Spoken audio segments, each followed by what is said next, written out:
Hablábamos antes de Rafa Nadal, de un Rafa Nadal que pasó de la tierra de Roland Garros a la hierba de Wimbledon prácticamente sin tiempo para preparar. Ganó Queens, se fue a su casa de Mallorca a descansar, ganó Wimbledon, se fue a la superficie dura, a Estados Unidos, donde no le ha ido demasiado bien el año pasado, donde más le cuesta a él que no le ataquen su saque, y allí hizo un gran torneo, un torneo plagado de dificultades, y consiguió la victoria y estar mucho más cerca de un número uno que se tambalea un poco. Roger Federer perdió en primera ronda frente a un francés, Gilles Simon.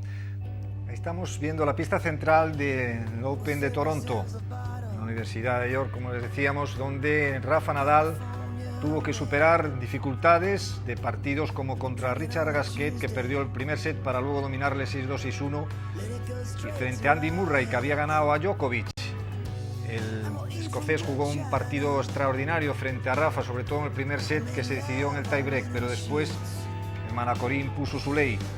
La final contra un sorprendente Kiefer fue quizá lo peor del torneo, jugando a una hora distinta. Habían jugado siempre de noche, jugado por la mañana, muchísimo viento de remolino en la pista. Kiefer, un jugador que da poco ritmo, juega o blanco o negro generalmente, pues hizo que la final fuese un poco menos vistosa de los partidos anteriores, pero desde luego los partidos con Gasquet y con Murray fueron extraordinarios por parte de Rafa Nadal, un Rafa que sigue inabordable, seguro, concentrado, extraordinario, y que está muy cerca de ese número uno que les hablábamos antes.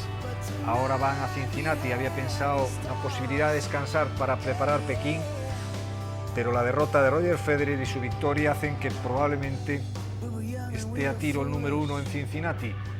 Depende un poco de su actuación más que la de Roger Federer, ya que él el año pasado perdió en primera ronda y solo tiene 5 puntos que defender. Manacorí está enormemente maduro en su juego, sabiendo leer en cada momento lo que tiene que hacer, cuando tiene que aguantar, cuando pueda atacar, sacando de sí a los rivales por la consistencia de su juego. Mejorado su primer servicio, como ya les habíamos hablado, mucho más largo el revés, no tiene que moverse tanto para cubrir el revés, con lo cual no sufre tanto sus articulaciones, cosa primordial para él con sus tendinitis crónicas. Estamos viendo un gran punto ya al final del encuentro, llevando a Kiefer, al alemán, de un lado para otro y rematando la volea. Hay que ver las estadísticas, está haciendo un porcentaje del 100% de voleas ganadas, eso indica lo bien que está subiendo a la red sobre bolas muy seguras para rematar el punto, no jugándose subidas sobre approach inadecuados.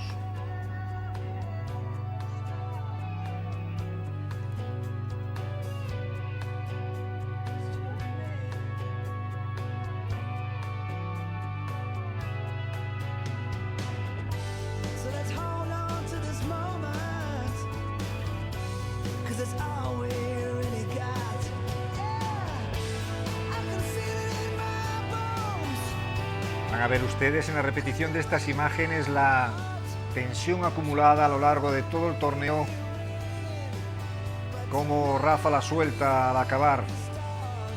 La tensión que muchas veces les hemos comentado de Roger Federer, un jugador que siempre parece muy tranquilo, pero sus reacciones al acabar los partidos demuestran lo que le cuesta jugar concentrado y lo que le cuesta aguantar sin hacer gestos.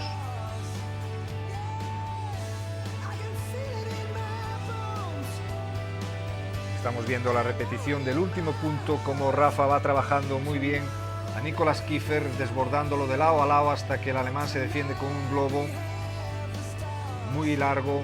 Rafa la deja botar y acaba el punto y el partido.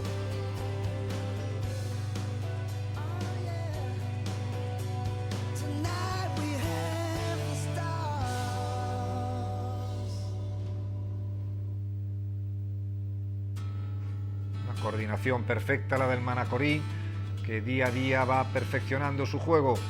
Su mentalidad y su físico ya se sabe que es de 10.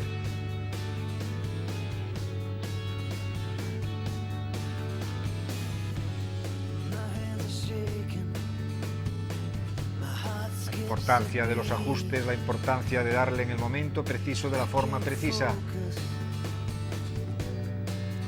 esto hacerlo al final de un partido, pues evidentemente no es fácil. Cuando ya el desgaste de todo un campeonato y va haciendo mella. Ahí vemos los gestos que les decía yo, cómo descarga toda esa tensión acumulada, toda esa concentración del torneo.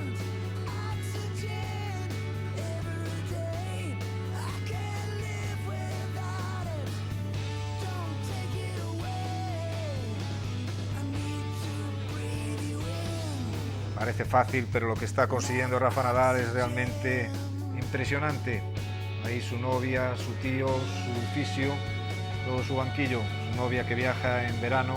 Ahí Carlos Sánchez, viejo conocido, otro árbitro portugués en la élite. Director del torneo, el supervisor del ATP.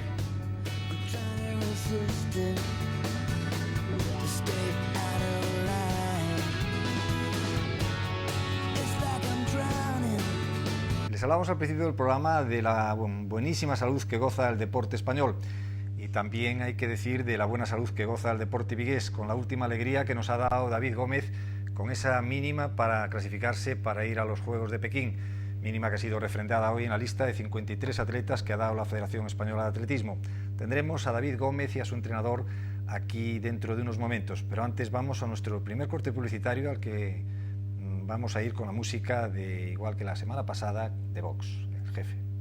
Les decía antes de la publicidad que David Gómez había conseguido la mínima y iba a estar en Pekín, pero hace 7 años le entrevistamos aquí a raíz de que ya había obtenido éxitos resonantes en su etapa junior, su campeón del mundo junior.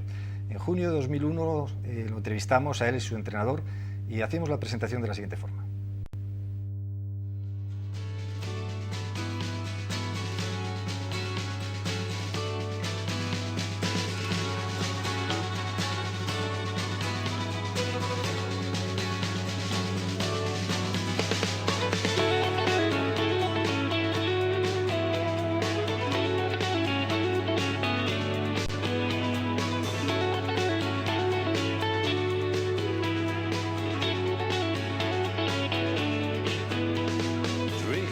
Spilling out and staggering in the square.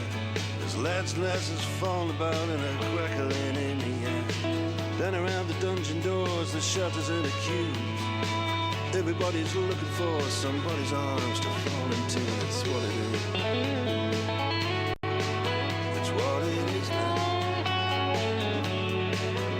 Yeah, there's frost on the graves and the monuments, but the taverns are warm in town. People curse the government and shovel hard food down. Lights are out in City Hall, the castle and the keep. The moon shines down upon it all, the legless and the sleepless. Cold on the toll gate with the wagons creeping through. Cold on the toll gate, God knows what I can do for you. That's what it is. That's what it is now. David, bienvenido, enhorabuena y gracias por estar aquí. Gracias a vosotros. Y Antonio, muchísimas gracias por estar aquí también. Y enhorabuena por la parte que corresponde. Bueno. Un trabajo realmente duro, un trabajo costoso, difícil, que tuvo su premio en el último momento, ¿no? Pues sí, todo el año buscando la mínima, diferentes competiciones y con problemas climatológicos en todas. Y en la última, a pesar de un fracaso estrepitoso en la 9ª prueba, con la mínima raspada, pero con la mínima para acudir a Pekín. La verdad es que tuviste mala suerte, ¿no? Porque realmente en todas las circunstancias de los últimos que estabas buscando siempre había algunas condiciones climatológicas. Sí, no, decidí hacer mi primer decalón en Cartagena, que en teoría te aseguras un clima bueno a diario, y nos llovió. Es la única vez en el año que llueve en Cartagena y nos toca a nosotros allí. Y el segundo de la Copa Europa, que ya fue en Holanda, pues bueno, es más normal que nos llueva. Y nosotros fue muy complicado. Y en este, a pesar del viento, que tampoco ayudaba nada, con 30 grados la cosa cambia. ¿Estuviste con él, Antonio, allí? Sí. Difícil y hasta el último momento complicado. Hubo unos problemas incluso en la pértiga, pero tiene un poder de superación impresionante que hay muy poca gente que tenga las condiciones psicológicas que tiene él. Hace 7 años me confirmabas precisamente que dentro de las características de David, la determinación y el enfrentar muy bien la competición, que eran unas condiciones fantásticas en él, ¿no? Y evidentemente esto lo renueva, ¿no? Porque es una persona que sus puntos más altos siempre son cuando los necesita, es decir, en Atenas, ahora, esto me recuerda a la etapa aquella de Alo Erter, el lanzador de disco, que ganó 4 oros seguidos en los Juegos Olímpicos y siempre tenía problemas entre los ciclos de las Olimpiadas, pero cuando llegaba la cita de verdad, ahí estaba él, ¿no? Y eso es lo que da idea de lo que es un buen competidor, ¿no? Sí, no, él además, generalmente los atletas en las grandes competiciones flojean un poco, el nerviosismo los supera, no son capaces de superarlo, diría, ¿no? Este se crece, es una pasta. Ya yo en cierto año dije que de este sale uno cada 50 años o algo así, es muy difícil, con condiciones morfológicas y psicológicas, muy poca gente tiene para llegar a eso. Y sobre todo que hay que tener en cuenta pues la dificultad que ha tenido David, ¿no? Porque en aquel momento yo recuerdo, ya en el 2001 hablábamos de las dificultades que tenía para entrenar, porque aquí no había ninguna pista cubierta, no había posibilidad ninguna de entrenar bien la pértiga, no había ningún módulo en el que pudiera él trabajar a gusto, y realmente han pasado 7 años y desgraciadamente no ha mejorado gran cosa, ¿no? La cosa sigue prácticamente igual. Este año, de hecho, he tenido una mejoría en la pértiga bastante importante gracias a que en Orense sí han hecho un módulo para poder entrenar, y me he pasado muchos entrenamientos este invierno yendo a Orense a entrenar. O sea que, vamos, las cosas siguen igual. Y como digo yo, no es hace 7 años, yo me vine a Vigo hace 11 años y seguimos igual. Hay una cosa que a mí siempre me indigna, y te lo digo porque yo sé que tú eres una persona que estás luchando y que has luchado para mejorar todas estas cosas en el bien del atletismo vigués, y realmente a mí es que me indigna cuando hay temas como el de la universidad, de todas estas cosas que se intenta presentar la ciudad como que tenemos de todo y que se puede manejar, y es que no hay ni lo más elemental en un caso tan sangrante como es esto. Es decir, o sea, a mí me parece algo realmente patético y que hay que denunciar, y en estos casos son los que realmente hay que denunciarlos, porque es cuando realmente se escucha un poco las voces autorizadas, ¿no? Pero que realmente que haya un deportista olímpico que era subcampeón del mundo en el 2001, que no tenía las condiciones adecuadas para poder entrenar aquí, que hayan pasado 8 años y que sigamos igual. Yo recuerdo que hasta incluso cuando hablamos en el 2001 decías que, y el delegado de la federación decía que se le había prometido un módulo cubierto, que ya ese año mismo se iba a cubrir, que todo iba a mejorar. Palabras siempre fueron buenas, sí, muy elocuentes, pero realidades pocas. Pero bueno, la dificultad quiero decir que ha sido máxima, porque evidentemente tú sigues con el hándicap el pan nuestro de cada día. Yo ya siempre digo que el poder estar en una posición elevada dentro del atletismo me da esa facilidad quizás para quejarme de lo que pasa dentro, pero ni así, por mucho que grite mi voz no se oye. Quejarte con total razón, y desde luego desde aquí lo apoyamos totalmente, ¿no? ¿El tema de lesiones ha sido un hándicap también que has tenido? Siempre. Tuve muchos problemas antes de la Olimpiada de Atenas y los he tenido después. Cada 4 años pues resulta que me encuentro bien, pero siempre con muchos problemas de lesiones, gracias, entre otras cosas, al maravilloso clima que tenemos en Galicia, que el invierno se pasa como se pasa, y no tener una instalación adecuada para poder entrenar, pues no es lo mismo entrenar a 10 grados que a 20. La cosa cambia muchísimo y eso da muchos problemas, y aparte de, bueno, pues cuestiones de cargas de entrenamiento. Es que el límite, digamos, al que se enfrenta todos los días un deportista de élite es muy difícil aguantar. Siempre tienes que estar a un nivel en el que no puedes ni pasarte ni quedarte corto. Entonces la lesión está a la orden del día, más en un decaleta, que son 10 pruebas y 10 maneras de lesionarte. No es lo mismo un velocista, pues, que tiene que tener problema con sus isquiotibiales o sus gemelos. En mi caso es todo. Entonces he tenido muy mala suerte en ese sentido siempre. Antonio, la verdad es que preparar un decatleta es lo más complicado que existe, porque realmente son... Es que aquí las instalaciones brillan por su ausencia. Hemos visto en Sierra Nevada que hemos hecho alguna concentración y aquello es otro mundo. Pero aparte de eso, yo quisiera decirte de que él está dando todo lo que puede y más, con un costo enorme, no solo de pérdida de tiempo, sino que no le veo futuro yo. Y a todos los atletas, por ejemplo, en Pontevedra han becado a un chico de jabalina, que es campeón de España, a este hombre no lo beca nadie. Después, ayudas mínimas.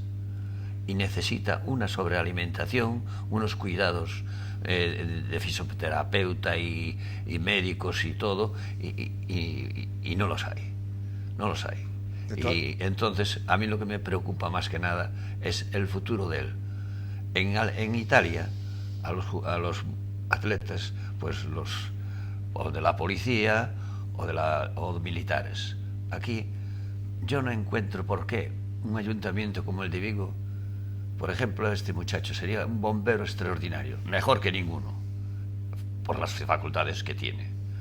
¿Por qué las autoridades no se dan cuenta de esos detalles de estos chavales cuando dejan de hacer deporte, tener un futuro donde poder amarrarse? ¿Por qué? Esto no da dinero, esto da pérdidas de horas, trabajo, y a veces te tienes que enfadar mucho con mucha gente, y es inútil porque es un país que no sé, que se ve las cosas de una forma tan diferente a los demás que me preocupa, sinceramente me preocupa su futuro. David, ¿tú notas ese cambio con respecto a deportistas de otros países que tienen un mayor apoyo, incluso de otras comunidades quizá? Sí, hombre, yo, mira, pues todos los atletas nórdicos, que son los que destacan realmente en las pruebas combinadas, hablas con ellos y todos han estado en España entrenando, porque en sus países no se puede, por cuestiones lógicas de lo que habla de temperatura y demás. Todos se van a Canarias, se pasan el invierno en Canarias. O sea, ¿quién tiene dinero para eso? ¿Qué deportista puede coger y decir, no, voy a pasar 3 meses o 4 meses en Canarias o en Mallorca o en cualquier lugar que haga calor, en Sudáfrica? Hay gente que se va a Sudáfrica incluso. No se puede, es inviable. Cualquier deportista español es inviable para él. Bueno, atleta, no es deportista, pero en realidad atleta. No tenemos esa mentalidad de decir, vamos a hacer campeones olímpicos de cualquier prueba atlética. No, como digo siempre, es el país del fútbol, todo es por y para el fútbol, y se habla del fútbol incluso cuando no hay fútbol. Entonces, no sé, es un tema muy complicado. Quizá ayudaría el retomar un poco el que hubiese competiciones atléticas de un cierto nivel en España, es decir, igual que por ejemplo en el triatlón se está tratando de traer algunas pruebas acá y que la gente se conciencie un poco, pues volver un poquillo, pues yo creo que las pruebas atléticas son interesantes en cualquier lugar del mundo y está claro que la gente respondería. Eso ayudaría quizá. Yo recuerdo el caso de Sevilla 99, cuando fue el Mundial de Atletismo. Al año siguiente, en las pistas de Balaidos hubo un flujo de atletas. O sea, hubo niños, es evidente. Hubo niños que empezaron ese año, y cuando les preguntas por qué, que hoy en día siguen, ya son chavales, empecé porque lo vi en la tele. Entonces dices, vale, entonces hay que darle publicidad, y no se le da ninguna. Hace muchos años ya se hacía el Gran Premio C de Vigo en la ciudad. Eso es lo que iba yo. Y era un gran premio de verdad. No es el gran premio que se hace ahora, que es un mini premio. Son atletas locales, atletas gallegos, norte de Portugal, compitiendo. No es un gran premio de traer atletas de nivel internacional, atletas que estén en Juegos Olímpicos. No, estoy yo, Gustavo Dacal y quien se quiera apuntar. Entonces, hombre, yo creo que la publicidad sí es buena en ese sentido. Pero de nada, volvemos a lo del tema de antes, de nada vale que tengas publicidad, te vengan niños al día siguiente a entrenar si no tienes nada que ofrecerles. Entonces es la pescadilla que se muerde la cola. Sí, ya empezamos con las acciones. Claro, es que todo acaba en el mismo sitio. Y más en un deporte como el tuyo, en el cual pues preparar 10 especialidades distintas exige lo que estabas hablando antes. Es decir, en cualquier otro deporte a lo mejor podrías compatibilizarlo con alguna otra cosa, pero sí. La preparación de un decatleta es prácticamente exhaustiva. Es todo el día, es entrar a las 9 de la mañana muchas veces y salir a la 1 y después entrar a las 5 y salir a las 10 aproximadamente, depende. Y estar todo el día allí. De todas y formas, otro día y otro día. ¿Seguís un poco con el sistema que tenías, un poco en el sentido un poco atípico de tener los descansos que tenía de 2 días y esto? O sea, ¿o habéis cambiado un poco? Se ha modificado bastante, un poco. Algo en ese sentido. Se ha modificado. Ahora ya ha habido que evolucionar un poquito y también completar un poco el equipo, ¿no? Crece el atleta crece también. Completar el equipo, me refiero en el sentido de que la parte de recuperación es una parte vital. Sí, yo creo que en este caso... El fisioterapeuta es fundamental en mi caso, es casi a diario, porque problemas de lesiones vienen de ahí. Hay que recuperar, vamos, hoy en día yo siempre lo decía por el mundo del tenis. En el mundo del tenis los mejores jugadores del mundo podían pasar sin su entrenador, podían pasar sin cualquier elemento, sin su médico, pero su fisio, su recuperador era esencial, porque es el que lo tenía que trabajar día a día para ponerlo para el día siguiente volver a estar en condiciones. Fundamental para mí. Es algo que es una segunda parte del entrenamiento. ¿Quién es el fisio que está trabajando con Jesús María Lence. Tiene una clínica en calle Martín Echegaray.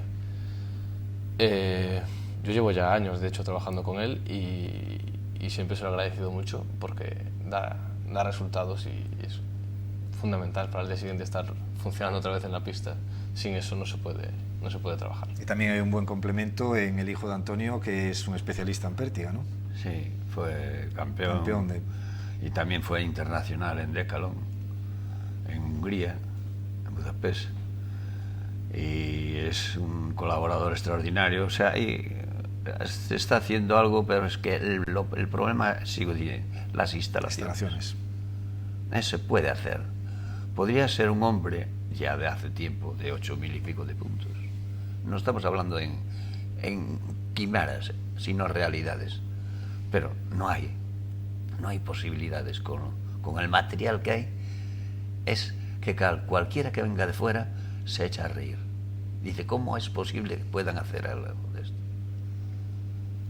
David, en la pértiga, ¿tú te ves capacidad de mejora ahora que estás pues quizá trabajando no con las instalaciones adecuadas, pero con el módulo de Orense, con la ayuda del hijo de Antonio? Sí, lo he notado bastante. Este año la técnica la ha mejorado bastante. He empleado sesiones simplemente, horas de vuelo. Hacer horas de vuelo es lo que tiene. Que hasta ahora, hasta este año que se ha inaugurado el módulo Orense y he podido utilizarlo, las horas de sesiones de pértiga en invierno eran inviables. Tienes un plan, pero ese plan nunca se puede llevar a cabo porque el día que tienes está lloviendo. Entonces este año, a base de eso, de horas de vuelo, he mejorado muchísimo. El otro día en Tenerife igual en mi marca, pero que si hubiera hecho un día sin viento, porque era un viento no, un vendaval terrible, si hubiera sido unas condiciones normales hubiera batido mi marca seguramente. Fueron otras causas, pero realmente sí que de hecho, en cualquier momento los saltos. De los 3 intentos que tenía en 4.60, solo pasó el primero porque había que pensar en las otras pruebas que quedaban. Entonces había un desgaste enorme y con el viento que había era muy difícil de colocar la pértiga en el cajetín. Muy difícil, porque los competidores de pértiga hicieron solo 5.30.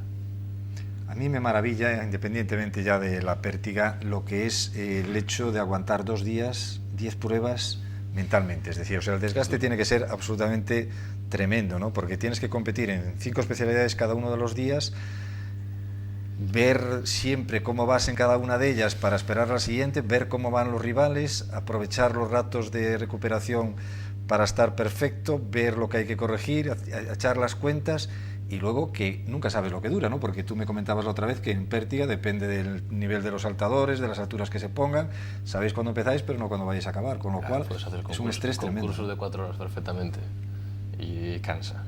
Y la jornada, entre jornada y jornada, las horas de sueño pueden ser muchas o ninguna. Ya. También como acabas el cuerpo recalentado siempre y meterte en cama. Es casi obligado meterte en cama, no es que tengo sueño, voy a meter en cama, no, es que es obligado porque a las 6 de la mañana del día siguiente tienes que estar en pie. Entonces, caso de Atenas, por ejemplo, entre que acabas la jornada del sábado, bueno, del primer día, que es a las 10, estabas en el estadio, te coges un autobús hasta la Villa Olímpica, llegas a la Villa Olímpica, cenas, te duchas, te metes en cama, es la 1 de la mañana, como fue mi caso, y a las 5:30 hay que estar en pie otra vez. Entonces, claro, todo eso con 5 pruebas encima y 5 que te quedan.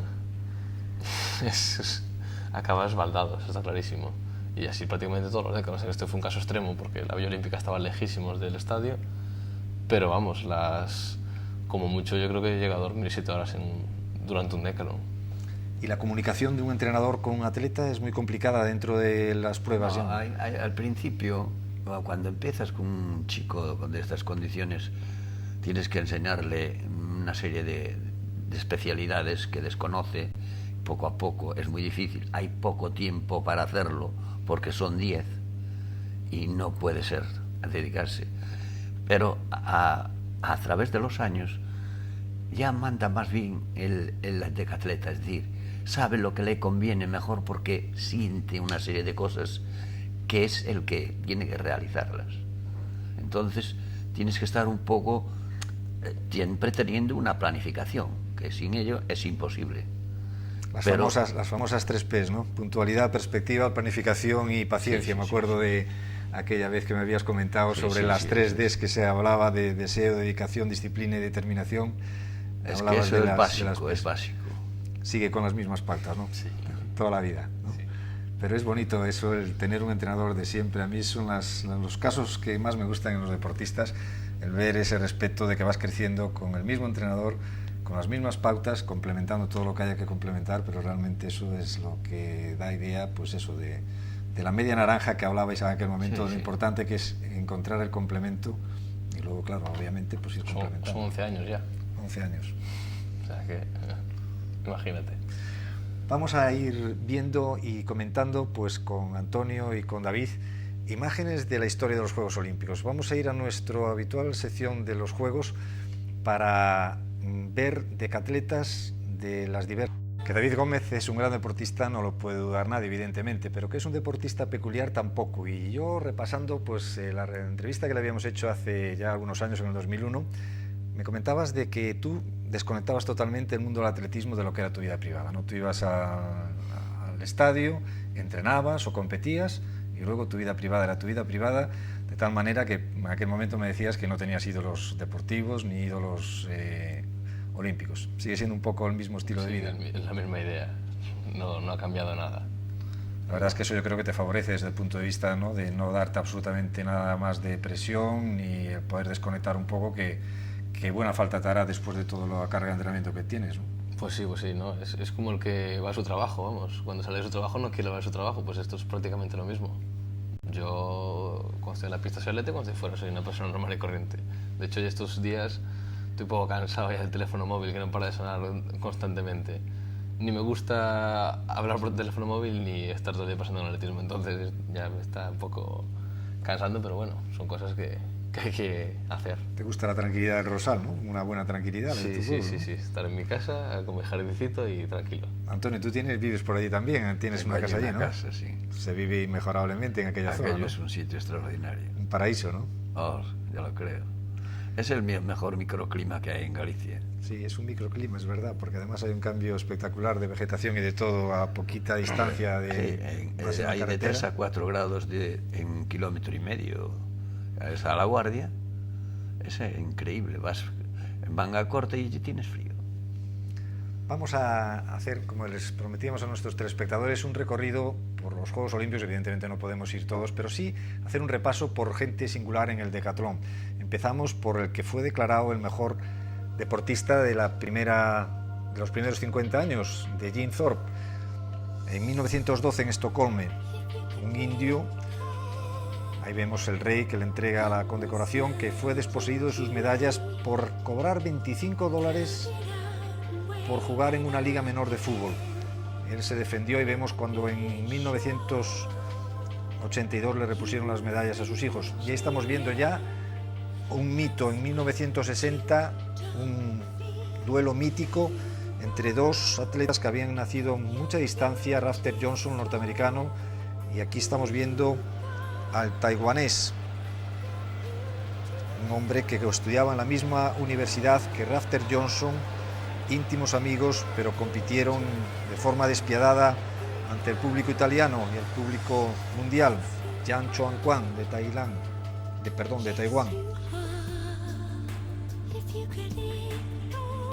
Fue tanta la igualdad que el público decía que debían de darle el oro a los dos. Rafter Johnson mucho más potente en los lanzamientos y el taiwanés mejor en las carreras. Llegaron igualadísimos a la última prueba de los 1500, en donde Rafter Johnson sabía que con llegar cerca del taiwanés, con que no le sacase 10 segundos, tenía el oro asegurado, y fue lo que hizo.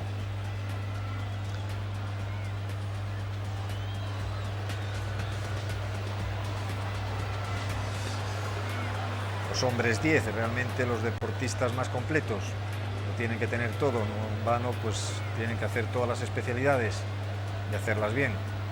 Ahí los 1500, que me supongo que será una prueba agotadora, ¿no?, después de todo ya lo que viene, Ahí vemos como el taiwanés va, que se cae casi para los lados, se muere intentando esa victoria que no puede conseguir porque Rafter Johnson se le pega. Además que se rumorea que estaba enfermo el taiwanés en ese decano. Sí, efectivamente, creo que había tenido un problema físico, pero es curioso, dos atletas de la misma universidad, pues, de dos extremos diferentes del mundo, pero entrenando juntos y teniendo que dilucidar entre ellos la medalla de oro.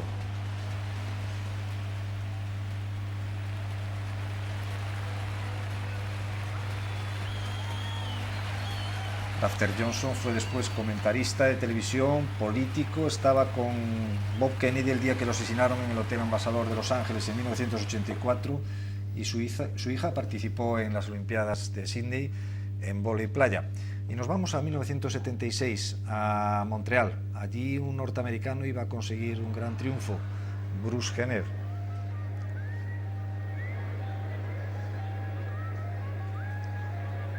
Tenía como rival el ruso Mykola Avilov, pero que quedó en segundo lugar, y el que estuvo más cerca de sacarle el oro fue Guido Kraschek, el alemán. Estamos viendo los momentos entre las pruebas. En el caso del salto de altura,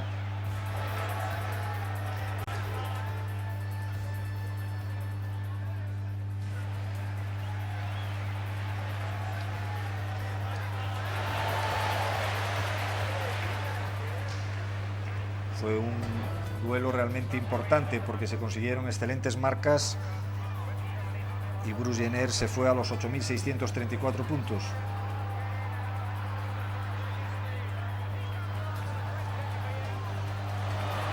Un estadio de Montreal lleno. Sabrán ustedes que estos Juegos Olímpicos fueron los últimos que costaron dinero. A partir de Los Ángeles se cambió totalmente la comercialización, pero a los habitantes de Montreal les costó muchísimos años de pagar impuestos, dado el déficit tremendo que dieron los Juegos por la mala gestión que se hicieron de ellos. A partir de Los Ángeles, como les decíamos, cambió radicalmente el modo de comercializarlos y a partir de ahí todo fueron beneficios.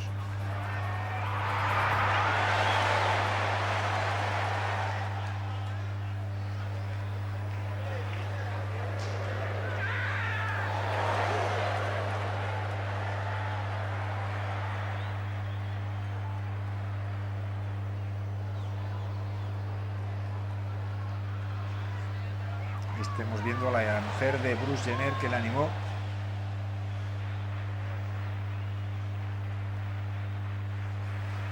Comentaban sus biógrafos que había sido una parte importante de su triunfo, pero curiosamente se divorció enseguida y se casó 3 veces más.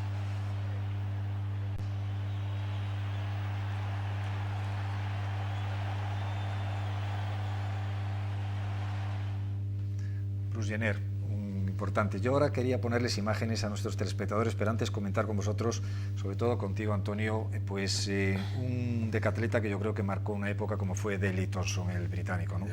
Un hombre que realmente pues ganó 2 Juegos Olímpicos seguidos, que no era muy común, lo hizo solo Bob Matías muchos años antes, pero que realmente era un decatloniano que tenía ya no solo una categoría excepcional, sino que tenía un gran carisma también, ¿no? Yo recuerdo una anécdota de este hombre. Su entrenador estaba en uno de, no sé cuál de los dos que quedara campeón también, ¿no? Y había tenido 2 lanzamientos por bajo de los 40 metros y decía él, en disco, ¿no? En disco, sí. Y decía él, dice, yo estaba tranquilo porque sabía que en el tercer lanzamiento iba a hacer un lanzamiento de verdad. Esto le ocurre a este muchacho. Precisamente en este último campeonato de España, en los 4 metros, es una altura que para él es más costoso que saltar 4.30 o 4.40, pues tenía 2 nulos y solo le quedaba una posibilidad. Si esa la posibilidad le tira abajo otra vez el listón, se le fue todo, porque una prueba que falles se jorobó todo. Y en el tercero lo pasó y formidablemente. Estábamos hablando antes de las posibilidades de compaginar la preparación con otra profesión o profesiones futuras, pero curiosamente, anecdóticamente, revisando las biografías de los decatlonianos vemos que la mayoría de ellos se han dedicado al cine. Después casi todos han tenido pues la posibilidad de hacer películas. Bueno, Bob Matías hizo una película sobre su vida, hizo otras 2 o 3 películas. Glenn Morris hizo de Tarzán. Jim Thorpe también, Burt Lancaster hizo una película sobre su vida y él hizo muchos extras en Hollywood, lógicamente como indio, que era como jefe indio, etcétera. Pero es curioso porque, bueno, al ser hombres evidentemente con unos físicos espectaculares, como generalmente sois los decatlonianos, pues tenía un grado de aceptación muy grande entre el mundo del celuloide. O sea que tienes una posibilidad de salida. Yo creo que entra también el tema de la cultura deportiva de cada país. Aquí tuvimos un subcampeón olímpico que fue Peñalver y lo máximo que llegó a hacer fueron un cius de Colacao. Y bastante fue ya. Sí, es verdad que es de Antonio Peñalver, porque evidentemente después de aquellos éxitos impresionantes de Barcelona 92 hay muchísimos atletas olímpicos que se desconoce totalmente lo que hacen. Pues es político, está en la comunidad murciana ejerciendo de, bueno, no sé ahora mismo el cargo, pero vamos, de jefe de deportes, es el que lleva todo lo que pasa en Murcia. Por lo menos se ha labrado un buen futuro. Claro, es que el futuro son muchos años. Y después, ¿qué ocurre con a los 35 o 36 años un hombre que no puede? Yo creo que falta una complementariedad. Yo creo que ahora se está haciendo algo, pero que evidentemente falta muchísimo camino por recorrer y que, como, igual que el ADO fue un plan extraordinario desde el punto de vista de favorecer al deporte con lo dado Sí. Barcelona, que tuvo unas consecuencias que yo creo que está todavía viéndose ahora, porque se apoyó a los deportes olímpicos, pero también se apoyó a la formación de entrenadores, a muchísimas cosas que han dado fruto pues, a lo largo de los años. Yo creo que en este momento, pues, con Alejandro Blanco al frente del Comité Olímpico, que es un hombre yo creo que muy sensible a todas estas cosas, porque es un hombre que sale del deporte, un hombre que ha trabajado desde la base, como entrenador de judo, como formador de deportistas, y yo creo que Bibi tiene una sensibilidad muy interesante para que se dé cuenta de la importancia que tienen estas cosas, que yo creo que en España no se han visto suficientemente reflejada, pues lo que pasa después de una carrera que es muy corta, porque la carrera del deportista evidentemente es muy corta, ¿no? Muy corta, y que hay que dedicarse de lleno, que hay muy poco tiempo para preparar cualquier otro tipo de actividades, y evidentemente pues que tiene que estar apoyada por unos organismos que cuiden, y en este caso pues que mejor que los organismos competentes del olimpismo en este caso y del deporte español, ¿no? Vamos a ver las imágenes de Daley Thompson con Jürg Hinsen, ese duelo tremendo. En el 1980 Daley Thompson ganó con claridad en Moscú, en 1984 en Los Ángeles lo tuvo más difícil con Jürgen Hinsen. Ahí vemos al gran decatloniano británico, un hombre, decía Antonio Fernández, que es un entrenador, pues Boris Becker, recuerdo que cuando quería ganar en tierra, contrató al preparador de Daley Thompson para ver si conseguía que Becker, que era un hombre bastante pesado, que le costaba mucho aguantar durante horas los movimientos de la tierra batida, pudiera hacerle cambiar. La verdad es que no lo consiguió. Estamos viendo un salto espectacular por la plasticidad del salto y por la imagen del público detrás, ¿no? Que es realmente fantástico, ¿no?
Nos queda un último corte del decatloniano que ganó en Atenas, que tiene el récordman del mundo, pero yo quería preguntarle antes a David por el ambiente de Atenas, un ambiente, me imagino, que extraordinario. Tú ya tenías experiencia internacional, habías ido a competiciones internacionales, campeonatos del mundo, los Juegos Olímpicos, otra cosa, ¿no? Sí, totalmente diferente, pero quizá lo que más me llama la atención es la cantidad de gente que se apunta a todos los deportes sin saber realmente a qué van a ver. Tú vas a encontrar todo el mundo y la gente que va al estadio de atletismo sabe qué está viendo, sabe quién es este y quién es aquel. En los Juegos Olímpicos no, van al atletismo, vamos a ver el atletismo. Yo iba por allí, había un montón de españoles en la grada que no sabían quién era el atleta español que estaba allí porque no eran aficionados al atletismo, simplemente se apuntaban al movimiento olímpico, digamos, a ir a ver los deportes olímpicos, sea lo que sea. Te compras entradas, bonos, que ya tienes uno para el tenis, otro que para el baloncesto y otro que te va al atletismo. Y ese día toca el atletismo. Yo iba pasando por el estadio para mi siguiente prueba y español, español, español, saluda. No sabía ni quién eras. En mi caso y de otros muchos atletas españoles. Si quitas a Reyes Estevez y compañía, ¿no? Que todo el mundo los conocía. Digamos, a la selección española B, digamos, a los que están un poco mal tapadillo. Pero no, el ambiente es impresionante. Salir a un estadio con 80.000 personas gritando es una sensación que se te pone los pelos de punta, vamos, está clarísimo. Y en mi caso, además, que salí a correr mi serie de 400 que la gané, es más aún, porque entras en la última recta primero, la gente ya se pone en pie, entras y todas las cámaras son a ti. Y bueno, es lo máximo para cualquier deportista, vamos. La convivencia en la Villa Olímpica, eso, porque además ahí, claro, estáis deportistas de todas las especialidades, es decir, que es el único acontecimiento deportivo en el mundo en el que se juntan todas las especialidades, ¿no? Sí, ves a todo el mundo que ves por la tele durante toda tu vida, has visto por la tele, está allí. Y la Villa Olímpica en Atenas era grandísima, había un autobús interno para poder circularla. Y te puedes montar en el autobús y sentarte al lado de Yao Ming, el jugador de Chile de baloncesto, o cualquier otro que está allí y es como tú, y tú, sin embargo, te quedas embobado viendo para él. Porque eso, digamos, es cuando te das cuenta de que son seres humanos como tú, aunque midan 2,30 como el caso de Yao Ming. Antonio, el poner a un deportista entrenado por ti en unos Juegos Olímpicos es lo máximo para un entrenador. Siempre fue la aspiración de todo ser entrenador, pero hay que contar con el físico idóneo y mentalmente, si no, no se puede hacer nada. O sea, el entrenador en el decalón es básico porque tiene que estar constantemente con él todo el tiempo. No es como todo deporte que puedes, o en la otra especialidad, en la cual puedes decirle lo que tiene que hacer y tú marcharte. Tienes que estar allí constantemente, porque hay muchas cosas que corregir. ¿Qué te hizo más ilusión, la clasificación para Atenas, por ser la primera que conseguía, o esta? Pues la primera, porque es la culminación de todo un trabajo. A mí lo que me entusiasmó mucho fue la lucha y el coraje y las ganas que les puso cuando fue los campeonatos del mundo juniors. Fue algo sensacional. Mirar cómo la estrategia entre los dos alemanes en los 1500 pasan de uno delante del otro y turnándose, y este muchacho empezó le hacían un ataque a los 150, 200 metros y el pam al llegar a la recta final empezó a dar las zancadas. Generalmente en los atletas se acortan por las faltas, en se amplía, empieza a mover la cabeza y empieza a darle los brazos y tal, y llegó, ese es el detalle, llegó a la meta, cayó, pero esa ilusión tan grande de haber quedado subcampeón del mundo lo hizo levantar como si estuviera pues paseando. Cierto, David. ¿Sigue costándote tanto las series de 500? Me decías tú hace años que realmente él tenía sus pruebas favoritas y había series que no le gustaban tanto, que las series de 500 no las detestabas bastante, ¿no? Bueno, te vas habituando a todo también. ¿Sigue siendo las vallas tu prueba favorita? Sí, favorita y fuerte. Es curioso porque es una prueba que realmente para el espectador así un poco profano es una prueba complicadísima, es una prueba y también muy técnica, enorme. Se le pone más se hizo mucha más hincapié en ello, más dedicación, porque es coordinación para todo, básica. En el 2005 fui subcampeón de España absoluto. Sí, lo sé. Pero realmente es una prueba que el mínimo error de ajuste te descontrola totalmente, Por es decir, o sea, completo, que es que completo. te echa abajo todas las... Puede producirte una lesión en cualquier momento. Te golpeas contra una valla y te vas al suelo. Pero bueno, habilidades. Es curioso, son cosas que, bueno, son innatas en cierta manera, Sobre después todo- hay que trabajarlas, pero... Sobre todo la gente llama atención con mi tamaño. Digamos, tú, a ver, tú cuando me ven, vale, eres de caleta, pero lanzas, ¿no? Realmente eres un Sí, tío de lanzador. potencia. Y digo, no, si lo mío es correr. Yo, lo mío no es carrera, el 400, 110, salto de longitud, es correr, no puede ser. Si pesas más de 90 kilos, ya, pero es así de sencillo. ¿Y el disco se te atraganta un poco, no? El disco sí que se me atraganta, el disco bastante, desde siempre. También es, junto con la pértiga, lo que más hincapié hago a la hora de entrenar, para intentar mejorarlo. Pero bueno, es eso, lo mismo que tengo una habilidad innata para las vallas, no la tengo para el disco. Hay que trabajar más duro y tratar de... De todas formas, es el caballo de batalla de todo de Cataluña, ¿no? El disco, El ¿no? disco. Es la prueba más complicada. Hay quien destaca mucho, pero el caballo de batalla es el disco. Vamos a ver en Atenas precisamente las imágenes del hombre que ganó, del hombre que fue el primero en pasar de los 9.000 puntos. Estamos viendo al checo Roman Sebre, se dice, ¿no? Sí, serve. Sebre. ¿Sigue siendo favorito para este año? Este año hay mucho nivel. Ya sé. Este puede sorprender en cualquier momento, porque es un superclase. De hecho, competir contra él, he competido varias veces y es una pasada. Lo claro que tiene todo en todo momento y sabe lo que va a hacer. Pero bueno, este año hay muchísimo nivel, ha subido muchísimo el nivel. Y él de momento no ha demostrado nada. Pero vamos, que puede llegar allí y dar la sorpresa porque es un tío muy seguro. Bueno, mientras veíamos estas imágenes seguíamos comentando sobre el checo, sobre la inteligencia que tiene a nivel de la estrategia, ¿no? Una cosa muy importante, ¿no? Es decir, el estudiar los rivales y lo que tienes que hacer en cada momento, ¿no? Sí. Cuando estaba con Javier Gómez Noya, él me hablaba del triatlón, de la importancia que era el ir regulando en cada prueba, son 3 pruebas, para ir viendo un poquito pues cómo van los rivales, dónde hay que ser más conservador o menos. En este caso, vamos, es que multiplicado por 3. No, pero esto es diferente. Aquí son todas a tope. Aquí no se reserva nada. En mi caso, otro día, por ejemplo, las prácticas sí reservé, pero por molestias, por lesión, ¿no? por agarrarme la lesión. Y bueno, porque ya le intenté mi marca personal y bueno, supone un esfuerzo máximo. Pero realmente es dar todo en todas las pruebas. No hay ningún tipo de reserva. Lo que pasa es que el riesgo de lesión es altísimo, ¿no? Porque realmente el estar en una prueba al máximo y continuando con otras pruebas y con otras pruebas, es que evidentemente es tremenda la preparación que hay que tener y la preparación psicológica, que es lo que hablábamos al principio, ¿no?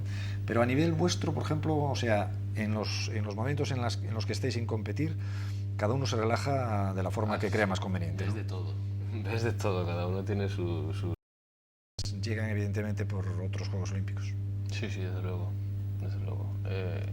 A causa de las lesiones me ha retrasado siempre el estar en forma y mi intención era en esta edad, con 27 años, ser un atleta de gran nivel y no ha podido ser. Pero espero que en las próximas, ya con 31, la cosa cambie, ya sea el cúspide de mi carrera, yo creo, ya, porque a partir de ahí ya la cosa empezará a ir para abajo.